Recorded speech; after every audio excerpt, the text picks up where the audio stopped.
Comme un air de déjà-vu à l'Assemblée nationale, cet après-midi, le Premier ministre va dégainer son premier 49.3 pour faire adopter le budget 2025 sans vote. Et comme Michel Barnier avant lui, François Bayrou fera face à une motion de censure déposée par la France Insoumise. Les socialistes hésitent encore à la voter. Le Rassemblement national, lui, doit annoncer sa décision dans la journée à l'issue de son bureau national. Maï-Hélène Trémollet.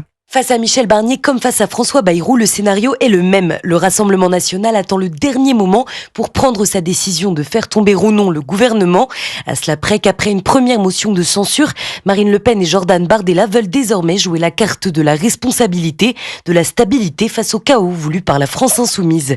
Ainsi, le camp nationaliste se montre plutôt indulgent avec François Bayrou depuis son arrivée à Matignon. Et si les membres du parti critiquent unanimement un très mauvais budget, une seule mesure pourrait braquer à ce stade les troupes de Marine Le Pen, celle concernant une potentielle hausse des prix de l'électricité. Toujours est-il que si le Parti socialiste faisait le choix d'un pacte de non-censure, un autre scénario serait possible pour le Rassemblement national, celui de voter une censure en sachant qu'elle se solderait par un échec, manière d'afficher une opposition avec le cap fixé par le Premier ministre, sans pour autant prendre le risque de voir réellement le gouvernement tomber et de devoir repartir à zéro sur le plan budgétaire pour la deuxième fois en moins de 6 mois. Maï-Hélène Trémollet du service politique d'Europe.